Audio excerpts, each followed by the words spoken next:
స్తుతి స్తోత్రములు కలుగును గాక. హల్లెలూయా. సమయం ఇచ్చిన దేవునికి వందనాలు. అలాగే ఆన్లైన్లో ఉన్న బిడ్డలకి, గూగుల్ మీట్లో ఉన్న బిడ్డలకి అందరికీ కూడా ప్రభువైన యేసుక్రీస్తు ప్రశస్త నామములో నా హృదయపూర్వక వందనాలు చెల్లిస్తున్నాను. ప్రకటన గ్రంథం మనం ధ్యానం చేసుకుంటున్నాం. ఈ ప్రకటన గ్రంథాన్ని గురించి మనం ఇంట్రడక్షన్ అంతా కూడా ధ్యానం చేసుకున్నాం. ప్రకటన గ్రంథాన్ని వ్రాసింది మరి దేవునికి ఇష్టమైనటువంటి ఆయన యొక్క 12 మంది శిష్యుల్లో ఆయన రొమ్మును ఆనుకుని ఉన్నటువంటి యోహాను గారని మనం చదువుకున్నాం. అంత మాత్రమే కాదు, కానీ ఇందులో 22 అధ్యాయాలు నేను ధ్యానం చేసుకున్నాం. అందులో వచనాలు 404 వచనాలు, 11,952 మాటలు ఉన్నాయి. కనుక ఈ యొక్క ప్రకటన గ్రంథాన్ని ఒక్కొక్క అధ్యాయం ఒక్కొక్క వచనం కూడా మనం వచనం వెంబడి వచ్చిన ధ్యానం చేసుకుంటూ వెళ్తున్నాం. అయితే ఇందులో మొదటి అధ్యాయం 3 వచనాల దాకా మనం దాదాపుగా 7 వచనాల దాకా కూడా మనం ధ్యానం చేసుకున్నాం. అయితే ఈరోజు ప్రాముఖ్యంగా ప్రకటన గ్రంథంలో నుంచి మనం ధ్యానం చేసుకోవాల్సింది ఏంటంటే కనుక ప్రకటన గ్రంథంలో 7 అనే సంఖ్య యొక్క ప్రాముఖ్యత. మొత్తం ప్రకటన గ్రంథములో ఏంటంటే 7 అనే సంఖ్య యొక్క ప్రాముఖ్యత. 7 అనగానే సంపూర్ణత అనుకుంటాం. ఏంటంట 7 అంటే సంపూర్ణత అని. కనుక 7 గురించి మనం ధ్యానం చేసుకుందాం. చూడండి, మనము 11వ వచనం, మొదటి అధ్యాయం 11వ వచనం చదువుదాం. ప్రభు దినమందు ఆత్మవశుడనై ఉండగా బోరధ్వని వంటి గొప్ప స్వరము నీవు చూచుచున్నది పుస్తకములో వ్రాసి Ephesus, Smyrna, Pergamum, Thyatira, Sardis, Philadelphia, Laodicea అను 7 సంఘములకు పంపమని చెప్పుట నా వెనుక వింటిని. ఎన్ని సంఘాలు ఉన్నాయంట? 7 సంఘాలు. చిన్న ప్రార్థన చేసుకుందాం. పరిశుద్ధుడైన మా దేవా, మీకే మహిమ ఘనత ప్రభావం ఆరోపిస్తున్నాం నాయన.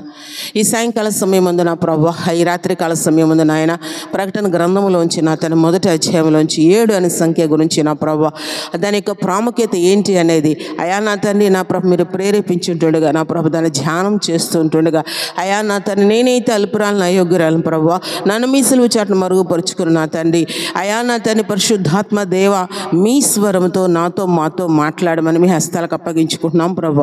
అయా మీకే వందనాలు. అయా ఆత్మ సంగములతో చెప్పుచున్న మాట చెవి గలిగిన వాడు వినును గాక అని. అవును ప్రభు, ఆ మాటలు నాయన మా పట్ల నెరవేర్చండి. మా హృదయాలను తెరవచ్చేయండి, మా చెవులను తెరవచ్చేయండి, మా కన్నులను తెరవచ్చేయండి. మీరు మాతో మాట్లాడే మాటలు మా హృదయాలు ముద్రించండి. మీ కొరకు జీవించే జీవితాలు మాకు దయచేసి మహిమ పొందమని ప్రకటన గ్రంథం ధ్యానం చేస్తుండగా మీ ఆత్మతో ఒక్కొక్కరిని అభిషేకించండి. పరిశుద్ధాత్మపురులకు మమ్మల్ని సిద్ధపాటు చేయండి. అయా నా తండ్రి నా ప్రభు ఒక నూతనమైన అభిషేకంతో మేము నింపబడటానికి సహాయం చేయమని మీ స్థలకు అప్పగించుకుంటూ ఆటంకపరిచే అభ్యంతరపరిచే సమస్త దురాత్మ శక్తులు, అంధకార శక్తులు, చీకటి శక్తులు, ఎదుపు ఆలోచనలు ఏసునామములో పాతలో బంధిస్తున్నాం ప్రభు. అయా మీరే మాతో మాట్లాడండి. మీ మాటలు జీవపు ఓటలు మమ్మల్ని బ్రతికించేవి. మాతో మాట్లాడి మీరు మహిమ పొందమని మీ హస్తాలకు అప్పగించుకుంటూ మా కొరకు త్వరలో రానైన ప్రభువైన యేసుక్రీస్తు ప్రశస్త నామమును బట్టి అడిగి వేడుకుని పొందుకుంటున్నాం పరమ తండ్రి, ఆమేన్. మనం ఇక్కడ చదువుకుంటున్న 7 యొక్క ప్రాముఖ్యత గురించి ప్రకటన గ్రంథంలో కూడా దేవుడు అంటున్నాడు యోహాను గారిని 7 సంఘాలు. 7 సంఘాలకి కూడా ఏంటంటే నేనేమైతే నీకు చూపిస్తున్నాను, నేనేమైతే నీకు చెప్తున్నాను అదంతా కూడా 7 సంఘాలకి నువ్వు రాయి అన్నారు. ఇవి ఆసియాలోని 7 సంఘాలు. కానీ 7 సంఘాలంటే 7 సంఘాలే కాదు, కానీ 7 సంఘాలు కూడా సార్వత్రిక సంఘానికి గుర్తుగా ఉన్నాయి కనుక 7 సంఘాలకి కూడా వ్రాయి అని చెప్పారు. వాటి పేర్లు కూడా చెప్పారు. అయితే 7 యొక్క ప్రాముఖ్యత గురించి మనం సింపుల్గా ఈ రోజున ధ్యానం చేసుకుందాం. పరిశుద్ధ గ్రంథంలో 7 అని ఈ యొక్క ప్రకటన గ్రంథంలో ఒక్క ప్రకటన గ్రంథంలోనే 7 అనే సంఖ్య 56 సార్లు ఉంది. ఎన్నిసార్లు ఉందంట? 7 అనే సంఖ్య 56 సార్లు ఉందంట. అంత మాత్రమే కాదు, కానీ 22 అధ్యాయాల్లో కూడా మనం చూస్తే 7 సంఘాలు ఉన్నాయి. ఇప్పుడు మనం చదువుకున్నది 7 సంఘాలు. ఈ 7 సంఘాలు కూడానంట మొదటి అధ్యాయం నుంచి 3వ అధ్యాయం వరకు కూడా 7 సంఘాల గురించి వ్రాయబడి ఉంటుంది. ఇప్పుడు మనం చదువుకున్నటువంటి మొదటి అధ్యాయంలో 11వ వచనంలో 7 సంఘాల పేర్లు మనం చదువుకున్నాం. మరోసారి చదువుదామా? యోహాను సువార్త ప్రకటన గ్రంథము మొదటి అధ్యాయము 11వ వచనం.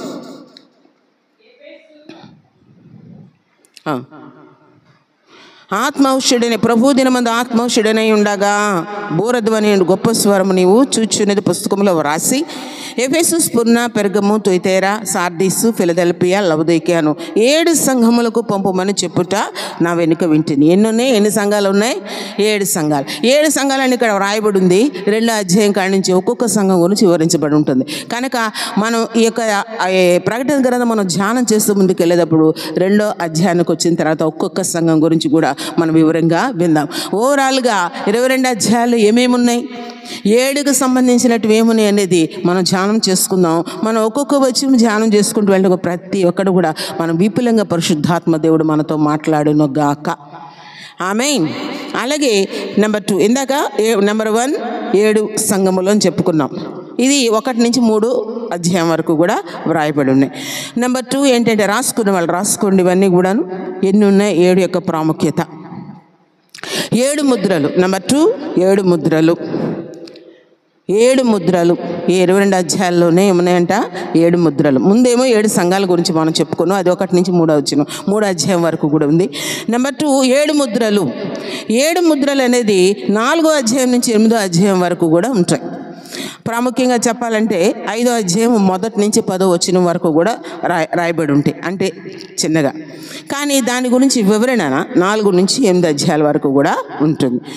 నెంబర్ 3 7 బూరలు. 7 బూరలు. ఈ 7 బూరలు అనేది 8వ అధ్యాయం నుంచి 11వ అధ్యాయం వరకు రాయబడి ఉంటుంది.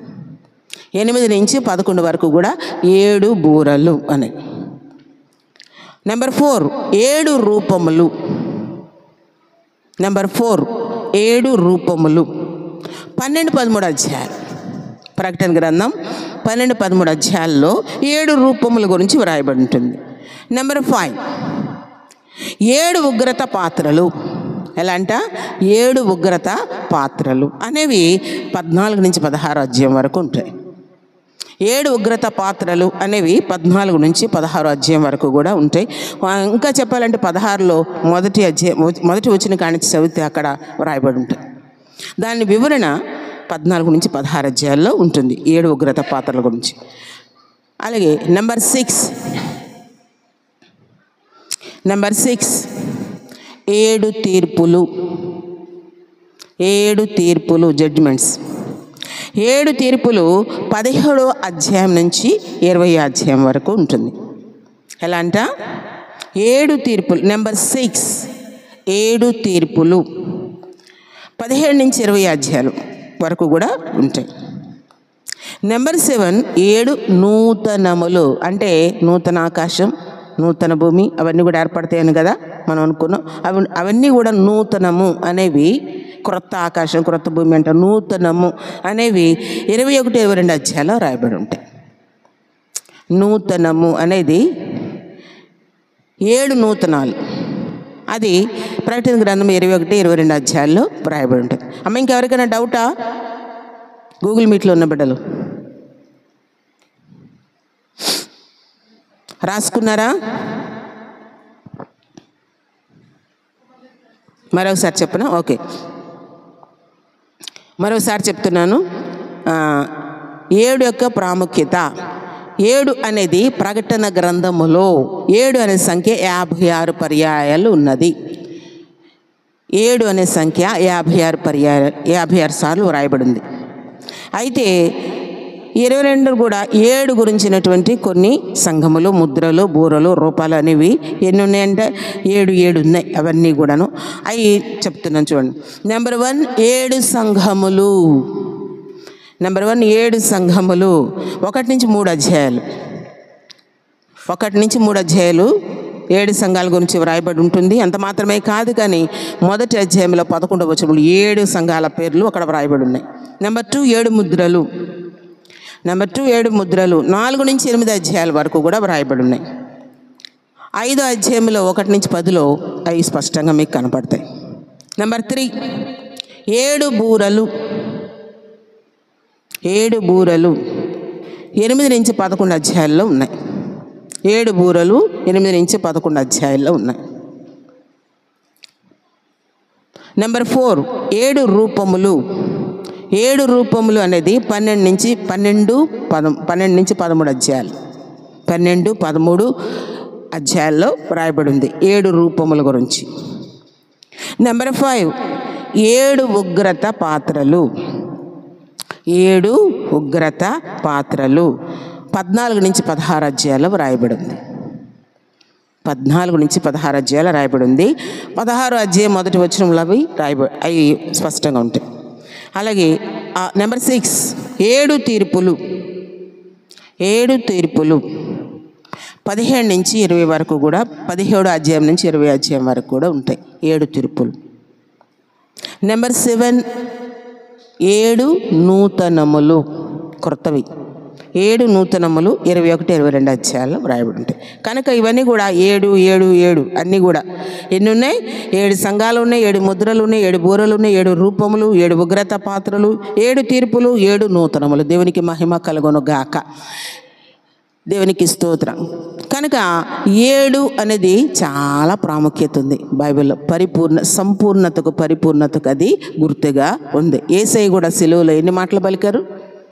7 మాటలు. 7 మాటలు కూడా ప్రపంచాన్ని కుదిపి వేసినటువంటి మాటలు. ప్రపంచం మొత్తాన్ని కూడా 7 మాటలు కూడా ఎలా ఉన్నాయంటే అండి, 7 మాటలు ఆయన పలికేసరికి మొత్తం ఎలా ఉందంటే, భూకంపం వచ్చింది, కొండలు కదిలిపోయినాయి, సమాధులు తెరవబడినాయి, సూర్యుడు నల్లగైపోయాడు, ఎంత చీకటి గమ్మపోయింది దేశం అంతా 7 మాటలు మాట్లాడేసరికి. 7 అనేది మొత్తం ఎంటైర్ బైబిల్లో చాలా ప్రాముఖ్యత కలిగింది. ఇంకా చెప్పాలంటే కనుక 7 సంపూర్ణతకు సూచించే సంఖ్య. బైబిల్లోని ఈ సంఖ్య మిక్కిలి ప్రాముఖ్యమైంది. ఆదికాండం మొదలుకొని ప్రకటన గ్రంథం వరకు గల అక్షరములన్నీ లెక్కించి, ఎలా అంట, ఆదికాండం మొదలుకొని ప్రకటన గ్రంథం వరకు కూడా ఎన్ని అక్షరాలు ఉన్నాయో అవన్నీ కూడా లెక్కించంట. 7 తోటి భాగించిన ఎడల శేషము ఏమీ ఉండదు. 7తో భాగించారంటే చాలామంది ప్రవక్తలైన వారు, చరిత్రలు రాసినట్టు చరిత్రకారులు చెప్తున్న మాటలు ఏంటంటే, ఆదికాండం నుంచి ప్రకటన గ్రంథం వరకు కూడా ఎన్ని అక్షరాలు ఉన్నాయి అన్ని అక్షరాలు లెక్కబెట్టి దాన్ని 7తో భాగించాలంట. భాగిస్తే శేషమేమీ ఉండదంట. అంటే దేవుడు ఆదిలో ఉన్నాడు, అంతంలో కూడా ఉన్నాడు. నేను మొదటి వాడను, కడపటి వాడను, నేను ఆది అంతమైన దేవుణ్ణి అంటున్నాడు. అంత మాత్రమే. ఆల్ఫా ఒమేగా ఏంటంట గ్రీకు పదాలు. ఆల్ఫా అంటే మొదటిది, ఒమేగా అంటే చివరిది. కనుక ఆది అంతమైన దేవుడు. ఆది కాండంలోనూ దేవుడు ఉన్నాడు, ప్రకటన గ్రంథంలో కూడా దేవుడు ఉన్నాడు. అంటే ప్రకటన గ్రంథం ఎంత ప్రాముఖ్యత అంటే, ఎప్పుడైనా కానీ మనం మొత్తం చరిత్ర అంతా రాసి చివర ఆఖరిది లేకపోతే దానికి అసలు అర్థమే ఉండదు కదా. అంతం అంటే దాని క్లోజింగ్ ఉండాలి. క్లోజింగ్ లేకపోతే కనుక దానికి ఏమీ ఒక అర్థం అనేది ఉండదు. ఏం చదవమో అర్థం కాదు. అలాగే మరి నిజంగానే దేవుడు ఈ యొక్క ప్రకటన గ్రంథం ఎలాంటిది అంటే గనక, వర్తమాన భూత భవిష్యత్ కాలాల్లో, అంటే జరిగిపోయింది, జరుగుతున్నది, జరగబోయే కాలాలు. ఇప్పుడు జరిగిపోయింది ఉంది, జరుగుతున్నది ఉంది, జరగబోతున్నది కూడా ప్రకటన గ్రంథంలో ఉంది. ప్రకటన గ్రంథంలో అంటే ఒక ప్రత్యేకత ఏంటి అని అంటే గనక, ఇది ప్రవచనాత్మక గ్రంథము. ఏంటంట? ప్రవచనాత్మక గ్రంథము. ఈ ప్రవచనాత్మక గ్రంథము ఎలా అంటే, జరగబోయే దాన్ని తెలియజేసేదే ప్రవచనము. దేవుని దాసుల ద్వారా చెప్తారు కదా, ఏంటంటే జరగబోయే చెప్పేదే. అంటే మనకు తెలిసినవి కాదు, తెలియని చెప్పటమే ప్రవచనము. ప్రవచన సారము ప్రకటన గ్రంథము. ఇంకొకటి ఏంటంటే, ప్రకటనకి ప్రత్యక్షత అని కూడా పేరుంది. ఎందుకంటే దేవుని యొక్క ప్రత్యక్షతల గురించి ఇక్కడ యోహాను గారు వ్రాస్తూ ఉన్నారు కనుక ప్రకటన గ్రంథాన్ని ప్రత్యక్షతలు అని కూడా అంటారు. ప్రత్యక్షతలు అని కూడా అంటారు. కనుక ఇక మనం చూస్తే ఇదంతా కూడా, ఇంకా మనం చెప్తే లేవీకాండంలో కూడా 7 గురించి చాలా ఎక్కువగా వ్రాయబడింది. అసలు 7 అనేది సర్కిల్ చేసి ఉంటుంది అక్కడ. అన్ని ప్రతిదీ ఎక్కడ చూసినా అది లేవీకాండం కూడా 7 గురించి ఎక్కువ రాయబడి ఉంటుంది. కనుక సార్వత్రిక సంఘము అంటే 7 సంఘాల గురించి ఇక్కడ రాయబడి ఉన్నాయి. 7 సంఘాలు కూడా దేనికి గుర్తుంటే సార్వత్రిక సంఘము అంటే ఆ ఏషియాలో ఉన్నటువంటి ఇప్పుడు మనం చదువుకునే 7 సంఘాలే కాదు కానీ ఆ 7 సంఘాలు దేనికంటే ప్రపంచంలో ఎన్ని సంఘాలు ఉన్నాయో అన్ని సంఘాలకి. ఇంకా చెప్పాలంటే యేసయ్య ఈ లోకానికి వచ్చినప్పుడు ఎత్తబడి వధువు సంఘం, సార్వత్రిక సంఘం, ఆ సంఘం 7 సంఘాలకి సదృశ్యంగా ఉన్నది. దేవునికి మహిమ కలుగును గాక. కనుక ఇక ప్రకటన గ్రంథం మనం ధ్యానం చేస్తూ ముందుకు వెళ్తూ ఉంటుండగా ఈ యొక్క సంఖ్యలను బట్టి చాలా ఉంటాయి ప్రకటన గ్రంథంలో. ఈ ప్రతి వచనం కూడా ఒక వచనం తీసుకుంటూ ఒక్కొక్క దానిలో ఉన్న పరమార్థాలు ఎన్నో దేవుడు మనకు తెలియజేస్తాడు. దేవునికి స్తోత్రం, హల్లెలూయా. ఇదేంటంట? ప్రవచనాత్మకమైన సందేశము. అంటే పరలోకంలో ఒక తలుపు తెరవబడి ఉన్నప్పుడు అంట యోహాను గారు ఎక్కడున్నారండి? ఆయన పద్మాసు ద్వీపానికి పంపించేశారు. ఈ లోకంలో ఆయనకి పనిష్మెంట్ అనమాట. ఎందుకంటే దేవుని నమ్ముకుని దేవుని యొక్క సువార్త ప్రకటిస్తున్నందుకు దేవునికి ఇష్టమైనటువంటి శిష్యుడు. యోహాను గారికి ఒక మంచి టైటిల్ ఉంది, ఏంటంటే యేసు ప్రేమించిన శిష్యుడు. ఎవరంట? యేసు ప్రేమించిన శిష్యుడు అని యోహాను గారికి ఒక మంచి టైటిల్ ఉంది. అంటే యేసయ్య యోహాన్ని బహుగా ప్రేమించాడు. ఎందుకు అని అంటే కనుక ఎప్పుడు ఆయన ఆనుకుని ఉండేవాడంట, ఎప్పుడు విడిచిపెట్టలా. ఆయన సిలువలో ఉన్నప్పుడు కూడా విడిచిపెట్టకుండా అక్కడే ఉన్నటువంటి వాడుగా ఆ యొక్క యోహాను గారు ఉన్నట్లుగా మనము చూస్తూ ఉన్నాం. కనుక ఆయన అంట ఏం చేశాడు? దేవుడు నమ్ముకుంటున్నాను బట్టి అంట నీరో చక్రవర్తి ఏం చేశాడంటే సలసల కాగుతున్న నూనెలో వేసేసాడంట ఆయన. ఎందుకంటే పనిష్మెంట్ అనమాట. ఆ రోజుల్లో భయంకరమైనటువంటి శ్రమలు ఉంటూ ఉండే. అంటే దేవుడు నమ్ముకున్న వాళ్ళని ఏం చేసేవారు? ఆహాటంగా చంపేస్తూ ఉండేవాళ్ళు. ఆ అగ్ని మంటలు పెట్టి చంపేసేవారు, సింహాలను వదిలి చంపేసేవారు. నీరో చక్రవర్తి బహు భయంకరంగా వారిని హింసిస్తూ ఉండేవాడు. అలాగా ఆయన ఏం చేశాడంటే దాదాపుగా ఈ యొక్క పద్మాసు ద్వీపం అంటే అదంట టర్కీ భూభాగంలో ఉంటుందంట, దాని శివారులో ఉంటుందంట అది. అయితే చుట్టూత సముద్రం మధ్యన అది ఎలా ఉంటుందంటే ఒక గుహలాగా అనమాట. అక్కడ ఆ ప్రాంతం అక్కడ ఉంటుంది. అంటే ప్రపంచానికి దూరం, మనుష్య సంచారానికి దూరం అక్కడ ఉంటుంది ఆ పద్మాసు ద్వీపానికి. అయితే ఈయనంటే ఏం చేశారు? దేవుని నమ్ముకుని దేవుని యొక్క సువార్త ప్రకటిస్తున్న విధానాన్ని బట్టి ఎంత మాత్రం కూడా ఆయన ఎన్ని రకాలుగా భయపెట్టినా ఆయన సువార్త ప్రకటించడం మానట్లేదు. కనుక ఆ యొక్క యోహాను గారిని అంట నూనెలో వేసినా కానీ చనిపోలేదంట. ఆయన మరలా తీసి అక్కడి నుంచి ఎక్కడికి పంపించారు? పద్మాసు ద్వీపానికి పనిష్మెంట్గా పంపించారు. కానీ ప్రజలు పనిష్మెంట్గా ఇచ్చిన దాన్ని దేవుడు పవిత్రంగా వాడుకున్నాడు. దేవునికి మహిమ కలుగును గాక. ఎందుకంటే అక్కడ పద్మాసు ద్వీపానికి వెళ్ళినప్పుడే, అక్కడ ఉన్నప్పుడే ఆయనంట పరలోక దర్శనాలు చూశారు. దేవునికి స్తోత్రం. ఈ ప్రకటన గ్రంథం మనకు రావటానికి నిజంగా ఉన్నటువంటి ముఖ్య కారణం ఏంటంటే గనక మనుష్య సంచారం లేకోకుండా యోహాను గారు దేవునితోనే సహవాసము కలిగిన వారుగా ఆ యొక్క అక్కడ ఉన్నప్పుడు అంటండి దేవుడు పరలోకాన్ని తెరిచి ఒక తలుపు తెరిచి ఉన్నదంటే అందులోంచి నేను వెళ్ళినప్పుడు అవన్నీ కూడా అయితే ఇక్కడ రాయబడి ఉన్నాయో అవన్నీ కూడా ప్రభు దూత అక్కడ చూపించినట్లుగా మనం చూస్తూ ఉన్నాం. ఎంత అదృష్టం అండి! ఈ లోకంలోనేమో పనికిరాని అంటే అదే కదా, దేవుని దృష్టిలో అంటే మనుషుల దృష్టిలో వేరేవారు, దేవుని దృష్టిలో చాలా ప్రాముఖ్యమైన వారు. కానీ మనుషుల దృష్టిలో దేవుని దృష్టిలో వేరేవారు ఎవరంట? దేవుని దృష్టిలో వేరేవారు ఎవరు? ఈ లోకంలో బాగా సంపాదించుకుని చక్కగా భూమిని దున్ని విస్తారమైన చక్కగా విత్తనాలు వేసి విస్తారమైన పంట వస్తే కొట్లు కట్టించుకుని కొట్లలో వేసుకొని అదంతా చూసుకుని రాత్రి పడుకుని నా ప్రాణమా తినుము త్రాగుము సుఖించుమని అంటున్నాడంట. దేవుడు అంటున్నాడు వెర్రివాడా. ప్రభు దృష్టిలో వేరువారు ఎవరు? ఈ లోకానికి లోకములో లయమైపోయే లోకములో ఉన్న వాటిని ప్రేమించి వాటి వెంట పనికి ప్రగెట్టే వారిని అందరూ కూడా ప్రభు అంటున్నారంటే వెర్రివారు. కానీ దేవుడు కూడా వేరువారిని ఎవరంట? ప్రభు యందు ఆసక్తి కలిగిన వారు ఎలాంటి అండి? ఈ లోకానికి వెర్రివారు, దేవుని దృష్టికి ఇష్టలు. దేవునికి స్తోత్రం. మరి నిజమే యోహాను గారు ఎలా ఉన్నారంటే వారందరి దృష్టికి కూడా వెర్రివారిగా ఉండబట్టి తీసుకొచ్చి అక్కడేసారు, ఆయన్ని పద్మాసు ద్వీపంలో వేశారంట. అక్కడుండి ఆ యొక్క దర్శనాలన్నీ కూడా ఆయన చూసి అన్నీ కూడా రాసినట్లుగా మనము చదువుతున్నాం. ఈ యొక్క మాటలు ఒక్క మాట నేను చదువుతాను చూడండి. యోహాను అది ప్రకటన గ్రంథంలో యోహాను రాసిన ప్రకటన గ్రంథం 1వ అధ్యాయంలో 3వ వచనం చదవండి అమ్మా. సమయము సమీపించినది గనక ఈ ప్రవచన వాక్యములు చదువువాడును వాటిని విని ఇందులో వ్రాయబడిన సంగతులను గైకొను వారును ధన్యులు. దేవునికి మహిమ కలుగును గాక. దేవునికి స్తోత్రం. ప్రకటన గ్రంథం చదవాలంటే చాలామందికి భయం, దడ, కష్టాలు ఉంటాయి కదా బాబోయ్ ఈ చదివితే ఇంకా కష్టాలు వచ్చేస్తాయేమో అనుకుంటారు. కాదండి, ఎంత మాత్రం కూడా కాదు. కానీ ఇప్పుడు అందుకని ఇక్కడ ఈ మాట ఎంత స్పష్టంగా ప్రభు యోహాను గారి చేత రాయించారు. సమయము సమీపించదు. ఏ సమయం సమీపించింది? ప్రభు రాకడ సమయం సమీపించింది కనుక మనం ఏం చేయాలంట? ఈ గ్రంథములో ఉన్నటువంటి మాటలను చదువువాడును దానిని వినువాడును, ఇంకొకటి ఏంటంట వినిన దానిని గైకొనువాడు. చాలామంది చదువుతారు కానీ వింటారు కానీ గైకొనరు. ప్రభు దృష్టిలో చదివేవారు వినేవారు కాదు, కానీ ఎవరైతే గైకొంటారో, ఎవరైతే ఆ వాక్యాలు హృదయాలు ముద్రించుకుంటారో, వాక్యానుసారంగా ఎవరు జీవిస్తారో వారు పరలోకంలో ఉంటారు. దేవునికి మహిమ కలుగును గాక. కనుక ఈ వాక్యాలు చదవటం మనకు దీవెన. ఈ వాక్యాలు చదవటం మనకు ఏమనుంది ఇక్కడ? ధన్యులు అని వ్రాయబడి. ఈ ప్రవచన వాక్యములు చదువువాడును వాటిని విని ఇందులో వ్రాయబడే సంగతులను గైకొను వారును ధన్యులు. దేవునికి స్తోత్రం. అంటే ఈ ప్రకటన గ్రంథాన్ని చదివేవారు, అవునా, వినేవారు, గైకొను వారు ధన్యులు. దేవునికి స్తోత్రం. కనుక ఈ ప్రకటన గ్రంథంలో ఇంకొక ఈ ధన్యులు అనే మాట మనం ఇక్కడ చదువుకున్నాం కనుక ధన్యతలు అనేది ప్రకటన గ్రంథంలో 7 ధన్యతలు ఉన్నాయి. అవి కూడా ఈరోజు మనం ధ్యానం చేసుకుందాం. దేవునికి మహిమ కలుగును. 7 గురించి ఇంతవరకు కూడా మనం ధ్యానం చేసుకున్నాం.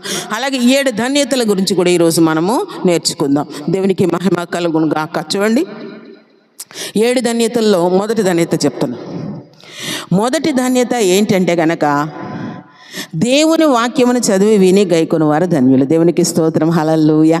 ఇప్పుడు మనం చదువుకున్నది మొదటి అధ్యాయం, ప్రకటన గ్రంథం మొదటి అధ్యాయం 3వ వచనం. సమయము సమీపించినది గనుక ఈ ప్రవచన వాక్యములు చదువువాడును వాటిని విని ఇందులో వ్రాయబడిన సంగతులను గైకొను వారును ధన్యులు. ఎవరైతే ఈ పని చేస్తారో దోస్ ఆర్ బ్లెస్డ్ పీపుల్. దేవునికి మహిమ కలుగును గాక. దేవునికి స్తోత్రం. ఏంటంట? ప్రకటన గ్రంథం మొదటి అధ్యాయం 3వ వచనం. 7 ధన్యతలో మొదటిది దేవుని వాక్యంను చదివి విని గైకొను వారు ధన్యులు.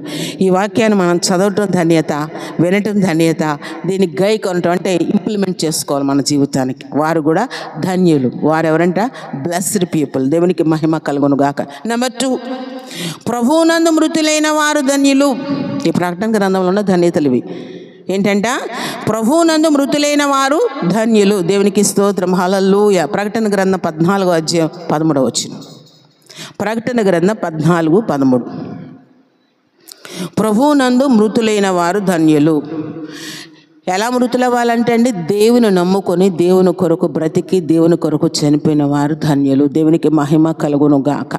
ఎవరైనా చనిపోయినప్పుడు సమాధి చేయనప్పుడు అక్కడ సమాధి చేసినప్పుడు దాని మీద రాస్తూ ఉంటారు, ప్రభువునందు మృతులైన మృతులు ధన్యులు అని అక్కడ రాయబడుతుంది. కానీ పరలోకంలో అక్కడికి వెళ్ళిన తర్వాత తీర్పులు ఉంటాయి. ఆ తీర్పుల్లో ఏంటంటే ఎవరైతే నిందారహితులుగా నిర్దోషులుగా ప్రభు చేత మెచ్చుకొనబడిన వారుగా నీతి అంటే వారు ఈ లోకంలో ఉండగా దేవునికి ఇష్టమైన కార్యాలు చేశారు. వారు ఎక్కడ ఉంటారంట? పరలోకంలో ఉంటారంట. వారు ధన్యులు.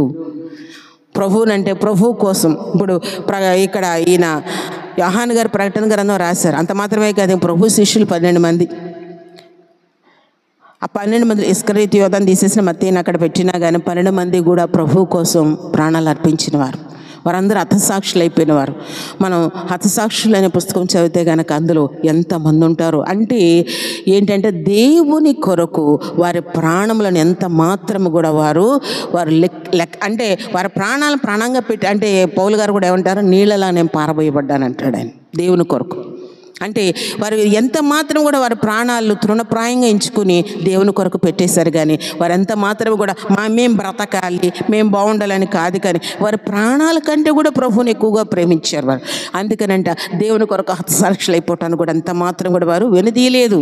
వారిని అంట ఎవరైతే అలా హతసాక్షులు అయిపోతారో వారు దేవుని సంధికి వెళ్ళినప్పుడు అంట ప్రభు సింహాసనం నుంచి లేచి వారికి ఎదురెళ్ళి వారిని హత్తుకుంటారంట ప్రభు. దేవునికి మహిమ. ఎంత భాగ్యం అండి, ఎంత భాగ్యం అది కదా. చాలా సంతోషం కదా. ఈ లోకంలో బ్రతుకుతాం, ఎలాగైనా చచ్చిపోవలసింది, ఎప్పుడైనా చచ్చిపోవలసిందే. కానీ చచ్చిపోయే దేనికోసమో కాదు, కానీ ప్రభు కోసం చనిపోతే పరలోకంలో యుగయుగాలు ఆయనతో పాటు జీవిస్తాం. ఎంత సంతోషం అండి, ఎంత సంతోషం అది కదా. ప్రభు యేసన్న గారు అంట ఒకరోజు వాక్యం చెప్తా ఆయన అంటున్నారు, నేను చనిపోయిన తర్వాత పరలోకం వెళ్తాను. వెళ్ళిన తర్వాత అంటే ప్రభు అంటారంట, యేసన్నా మంచి కార్యాలు చేస్తావు నా కోసం, నువ్వు చాలా మంచిగా సువార్త. ఆయన ఎలా సువార్త ప్రకటించారంటే చనిపోయే ముందు చాలా సిక్ అయిపోయారు. ఆయన అయిపోయి లేవలేని పరిస్థితుల్లో కూడా వైజాగ్ మీటింగ్స్ పిలిస్తేనంట ఆయన కారులో అంటే కూర్చోలేని పరిస్థితిలో సిలైన్స్ పెట్టుకుని కారులో వెనక సీట్లో పడుకుంటే అక్కడికి వెళ్ళి మైక్ ఇస్తే వాక్యం చెప్పారంట ఆయన. దేవునికి మహిమ కలుగును గాక.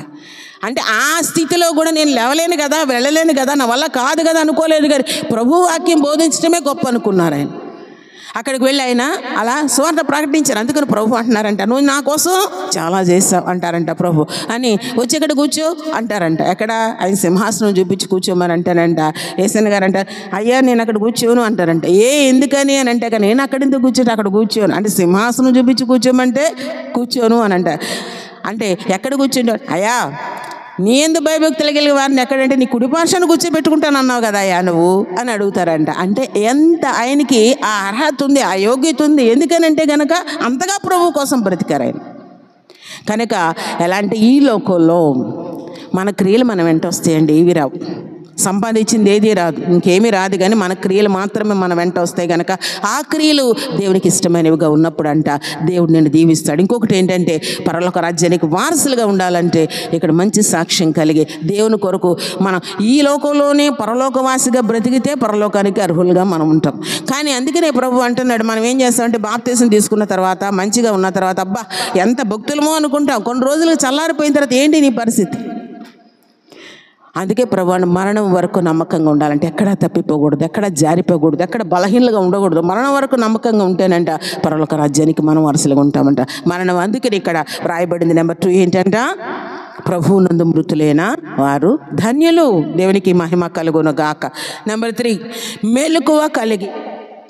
మెలకువ కలిగి వస్త్రమును కాపాడుకున్నవాడు ధన్యుడు.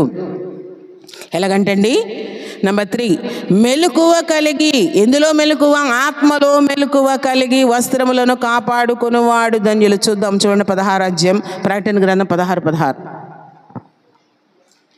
ప్రకటన గ్రంథం 16వ అధ్యాయం 16వ వచనం చదవండి.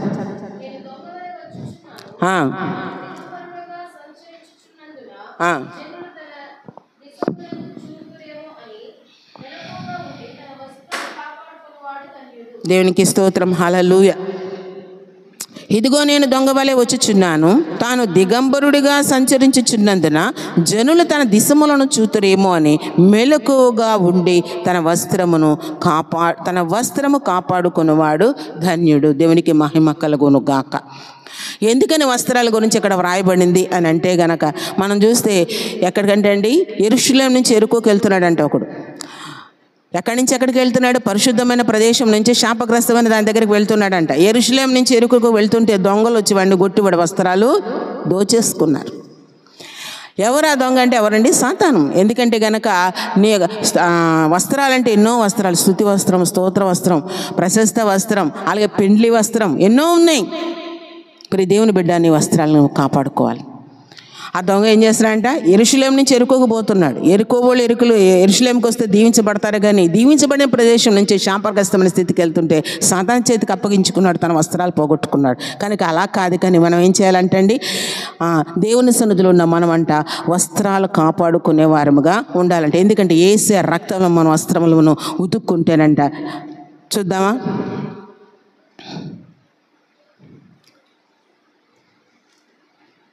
దేవునికి మహిమ కలుగును గాక. దేవునికి స్తోత్రం. 1 యోహాను పత్రిక 1 యోహాను పత్రిక చూడండి, 1వ అధ్యాయం 7వ వచనం. అయితే ఆయన వెలుగులోనున్న ప్రకారం మనమును వెలుగులో నడిచిన ఎడల మనము అన్యోన్య సహవాసము గలవారమే ఇందుము. అప్పుడు ఆయన కుమారుడైన యేసు రక్తం మన ప్రతి పాపం నుండి మనలను పవిత్రులనుగా చేయును. ఆయన రక్తములోనంట మన కడగబడిన వారం. 16 కూడా చదువుదాం చూడండి. ప్రకటన గ్రంథం 16వ అధ్యాయం 16వ వచనం చదువుకున్నాం కదా. ఇదిగో దొంగ వలె వచ్చుచున్నాను, తాను దిగంబరులుగా సంచరించుచున్న జనులు తన దిశములను చూతురేమో అని మెలకువగా ఉండాలంట. ఎలా అంటండి, వస్త్రములను కాపాడుకోవాలి. ఎందుకంటే యేసయ్య 2వ రాకడ వచ్చినప్పుడు అంట, మధ్యాకాశానికి వెళ్ళినప్పుడు అంట, అక్కడ సహోదరుడా నీకు ఏముందంట, పెండ్లి వస్త్రం ఉందా, పెండ్లి వస్త్రం లేకపోతే అందులో పాల్గొకూడదు. ఎక్కడికి వెళ్ళిపోవాలంటండి, బయటికి వెళ్ళిపోవాలంట. పెండ్లి వస్త్రం లేకపోతే అక్కడ ఉండడానికి నీకు అర్హత లేదు. కనుక పెండ్లి వస్త్రం, పెండ్లి విందులో పాల్గొవాలంటే పెండ్లి వస్త్రాన్ని కలిగిన వారంగా మనము ఉండాలి. దేవునికి మహిమ కలుగును గాక. కనుక వస్త్రాలు పోగొట్టుకుంటాం, రక్షణ వస్త్రాన్ని కాపాడుకోవాలి. మన వస్త్రాలను కాపాడుకొని దేవునికి మహిమకరంగా మనం జీవించాలి. దేవునికి స్తోత్రం, హల్లెలూయా. నెంబర్ 4, గొర్రె పిల్ల విందులకు పిలువబడిన వారు ధన్యులు. నెంబర్ 4, గొర్రె పిల్ల విందుకు పిలువబడిన వారు ధన్యులు. 19:9 ప్రకటన గ్రంథం 19:9.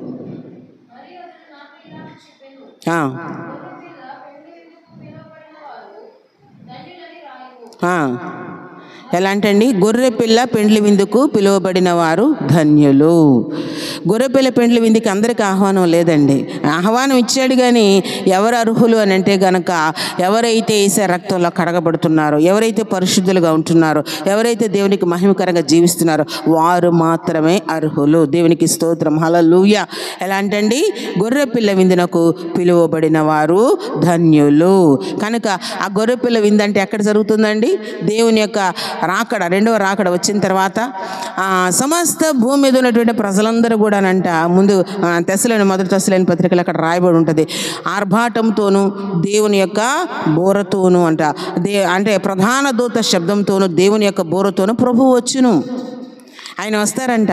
ఆ ప్రధాన దూత శబ్దము, ఆ బోర శబ్దం కూడా ముందుగా ఎక్కడంటే సమాధుల్లో దేవుని కొరకు బ్రతికి చనిపోయిన వారు లేపబడతారంట. ఆ తర్వాత సజీవులమైన మనము ఏం చేస్తామండి? మధ్యాకాశాన్ని కొనుక్కోబడతామంట. ఆ కొనుక్కోబడినప్పుడు ఆ యొక్క పెండ్లి విందులో మనము పాల్గొంటాం. ఎవరు అని అంటే గనక పరిశుద్ధులైనటువంటి వారు, దేవునికి ఇష్టమైన వారే అందులో పాల్గొంటారు. కానీ మిగతా వారు ఎవరు కూడా పాల్గొనరు. ఇప్పుడు చాలామంది ఏమనుకుంటూ ఉంటారంటే, దేవుని నమ్ముకున్న అమ్మా నువ్వు బాప్తిసం తీసుకో, మందిరానికి వస్తున్నావు కదా, దేవుని నమ్ముకున్నావు కదా, దేవుడు ఎన్నో గొప్ప కార్యాలు జీవితంలో జరిగించాడు కదా, నువ్వు బాప్తిసం తీసుకోమ్మా, దేవుని బిడ్డగా ముద్రించబడమంటే వాళ్ళు ఏమంటారంటే, అమ్మా మా కూతురు పెళ్ళి అయిపోతే చేసుకుంటాం, లేదంటే కనుక మా కొడుకు పెళ్ళి అయితే చేసుకుంటాం, అవి ఏం లేదండి కొంచెం అప్పులు తీరిపోతే చేసుకుంటాం, సమయం పెడతా ఉంటారు. ప్రియ దేవుని బిడ్డ, దేవుడు నీకు సమయం ఇచ్చాడు బతకటానికి. ఒకవేళ ఆ సమయం దేవుడు నీకు ఇవ్వకపోతే కనుక నువ్వు ఎప్పుడు నీ కొడుకు పెళ్ళి, నీ కూతురు పెళ్ళి ఎప్పుడు బాప్తిసం తీసుకుంటావు? నేడు అనే సమయం ఉండగానే నువ్వు దేవుని సన్నిధిలో దేవుడు చేసిన మేళ్ళని బట్టి, ఉపకారాలను బట్టి కృతజ్ఞత కలిగి బాప్తిసం తీసుకుని దేవుని కొరకు బ్రతికితే సమస్తమైన చేస్తాడు. నువ్వు చేసేదానికంటే, నువ్వు ఆలోచించే దానికంటే కూడా ఉన్నతంగా ప్రభువు చేస్తాడు. మన ఆలోచనల కంటే ఆయన ఆలోచన భూమికి ఆకాశానికి ఎంత దూరం, తూర్పుకి పడమకి ఎంత దూరం ఉందో ఆయనకి మనకి ఆయన ఆలోచన మన ఆలోచనకి అంత దూరం ఉంటుంది. కనుక ఆయన ఖచ్చితంగా గొప్ప కార్యాలు జరిగిస్తాడు. కనుక ఆయన బిడ్డగా ముద్రించబడాలి, ఆయనకి ఇష్టలుగా మనము జీవించాలి. దేవునికి మహిమ కలుగును గాక. కనుక గొర్రెపిల్ల విందుకు పిలువబడిన వారు ధన్యులు. నెంబర్ 5, మొదటి పునరుద్ధానములో పాలు గలవారు ధన్యులు. మొదటి పునరుద్ధానములో అవునా పాలు కలవారు ధన్యులు. అంటే మొదటి పునరుద్ధానం అంటే ఎవరైతే ఆ విధంగా ఎత్తబడతారో అది చూద్దాం. 20వ అధ్యాయం, ప్రకటన గ్రంథం 20వ అధ్యాయం 6వ వచనం చదవండి అమ్మా.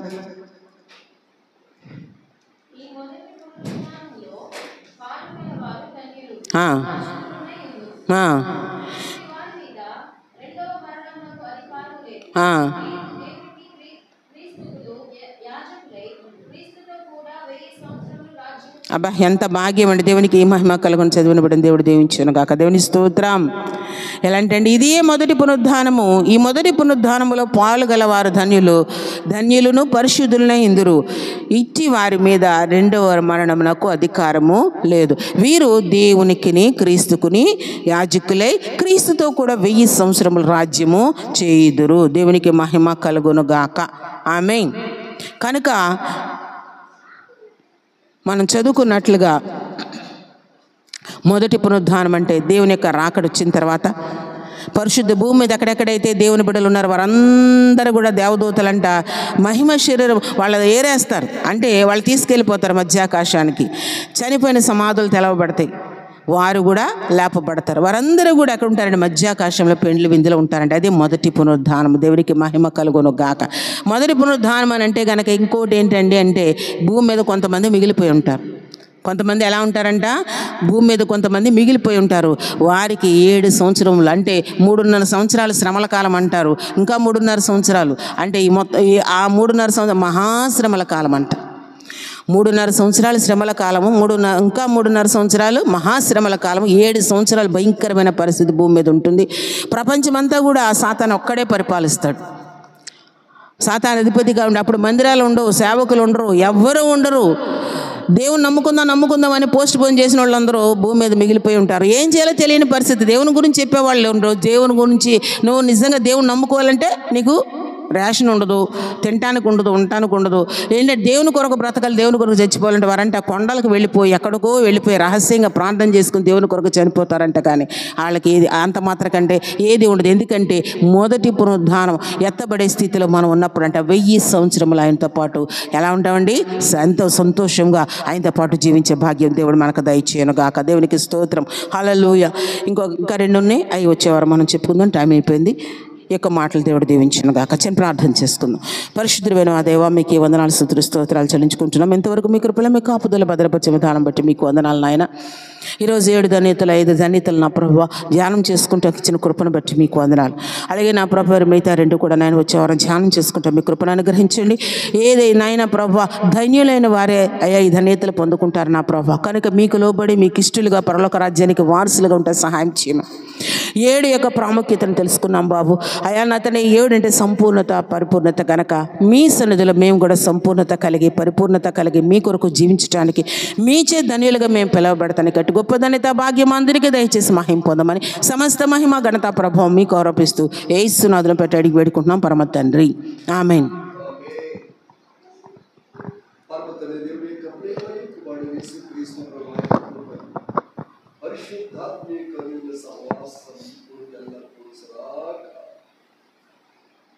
చెప్పబడిన ధన్యతల ప్రకారం జీవించడం, బ్రతుకుటకు, ప్రభువును చేరుకోవడానికి, ప్రభువు అందుకోవడానికి నవవధువు సంఘముగా సిద్ధపడి